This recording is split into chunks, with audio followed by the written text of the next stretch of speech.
আসসালামু আলাইকুম বন্ধুরা, আমার নাম Mohammad Samin Yasar. Welcome to my channel Sami's teen and daily life. আজকে আমি আপনাদের সাথে নতুন আরেকটি ভিডিও শেয়ার করতে যাচ্ছি। আর আজকে মূলত আমি গেছিলাম তেজগাঁও রোডের সাব রেজিস্ট্রার অফিসে। তো সাব রেজিস্ট্রার অফিস আমি আমার বাসা থেকে তেজগাঁও পর্যন্ত কীভাবে যাই সেটাই আমি আপনাদের সাথে আজকে শেয়ার করবো ইনশাআল্লাহ। তো ভিডিওটা শুরু থেকে শেষ পর্যন্ত পুরোটাই দেখবেন। তো এখন যে ইনস্ট্যান্ট সামনের রাস্তাটা দেখতে পারতেছেন সেটা হচ্ছে কলাবাগানের এখানকার রাস্তা। আর তারপরে সোবনবাগ, মানে আমি মোট কথা কলাবাগান থেকে বিকাশের বাসে উঠে মহাখালী জাহাঙ্গীর গেটের এখানে যাচ্ছিলাম। তো ওখান থেকে হচ্ছে আমি কীভাবে ভেঙে ভেঙে সাব রেজিস্ট্রার অফিস যাওয়া যায় সেটাই দেখাচ্ছি। আপনারা চাইলে রিক্সা, সিএনজি অথবা বাইকের মাধ্যমেও যেতে পারবেন, অথবা আমার মতো যদি ভেঙে ভেঙে যেতে চান তাহলে সেভাবেও যেতে পারবেন। তো এরপর আমি জাহাঙ্গীর গেটে নেমে তারপর ওখান থেকে একটু সামনের দিকে হেঁটে রেলগেট পর্যন্ত এসে ও পাশে একটা ব্রিজ ছিল, ব্রিজ থেকে রাস্তাটা ক্রস করে নিচ্ছি, কারণ রাস্তার প্রচুর জ্যাম আর এই দিক দিয়ে রাস্তা পারাপার হওয়ার কোনো জায়গা আমি পাচ্ছি না। তাই আমি ফার্মগেট বলতেছি, আমি মহাখালীর যে ব্রিজটা আছে রেলগেটের এখানে, সেখানকার ব্রিজ থেকেই রাস্তাটা ক্রস করতেছি। তো রাস্তা ক্রস করার পরে হচ্ছে আমি মেনলি যাবো হলো ওই পারে। ওই পার থেকে আমি আরও একটা বাসে উঠে গেলাম। ওখান থেকে উঠে আমি যাচ্ছি তেজগাঁও রোডের দিকে। তেজগাঁও রোডের এখানে বাসের হেল্পার মামা আমাকে বললো যে তেজগাঁও কোথায় নামতে হবে এবং কোথায় নামলে আমি সাব রেজিস্ট্রার অফিসের কাছাকাছি যেতে পারবো।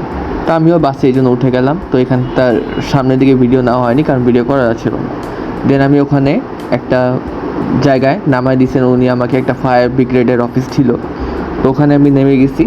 তো নামার পর আশপাশ খুঁজতেছি যে কোন দিকে যাব, কারণ রাস্তাটা চিনতেছি না বা বুঝতে পারতেছি না, যেমন এই যে লেখাই আছে আমি কোথায় আছি।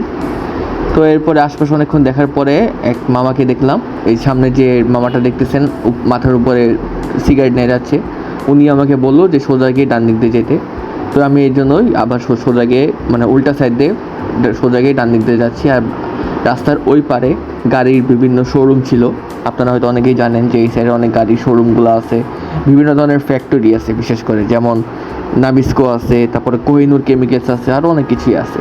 তো এরপর আমি সেই ডান দিকে রোড বরাবর সোজা হাঁটা শুরু করলাম।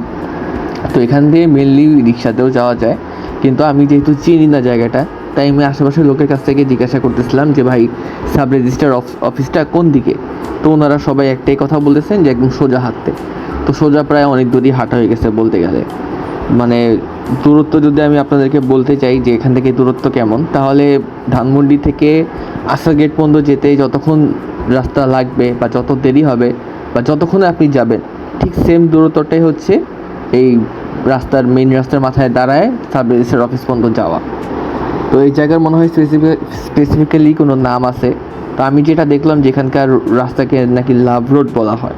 তা আপনারা যারা এই তেজগাঁর আশেপাশে আছেন তারা অবশ্যই রাস্তাটা ভালো করে চিনবেন। তো সামনের দিক দিয়েও একটা অফিস ছিল এখানে, সরকারি অধিদপ্তরের। তো ফার্স্টে মনে করছিলাম আমি যে এটাই হয়তো বা সাব রেজিস্ট্রার অফিস, বাট পরে এক রিক্সাওয়ালা আমার কাছ থেকে জানতে পারলাম যে না, এটা সাব রেজিস্ট্রার অফিস না। তো এরপরে সাব রেজিস্ট্রার অফিসে কাজ শেষ করলাম, আমি শেষ করে আশেপাশে একটু ভিডিও করতেছিলাম। তো এই ছিল আজকের ভিডিও, আশা করি আপনাদের ভালো লাগবে। আর সামনে যে জায়গাটা আছে টিনের বাক্স, যেটা বলা হয় আর কি, আশেপাশের লোকজনরা বলতেছিল, ওখান থেকে হচ্ছে আমি মেনলি একটা স্ট্যাম্প নেওয়া ছিল, স্ট্যাম্পটা নিয়েছিলাম। তো এই ছিল আজকে ভিডিও, আশা করি আপনাদের ভালো লাগবে। যদি ভালো লাগে অবশ্যই লাইক, শেয়ার, সাবস্ক্রাইব করবেন। চ্যানেলটাকে বেশি বেশি করে একটু সাবস্ক্রাইব করে দেবেন। অনেকে আপনারা ভিডিও দেখেন কিন্তু আমার চ্যানেলটা সাবস্ক্রাইব হচ্ছে না, তাই একটু বেশি বেশি করে সাবস্ক্রাইব করবেন, ফ্যামিলির সাথে সবার সাথে শেয়ার করবেন এবং আমার জন্য একটু বেশি বেশি করে দোয়াও করবেন। ভালো থাকবেন, আল্লাহ হাফেজ, আসসালামু আলাইকুম।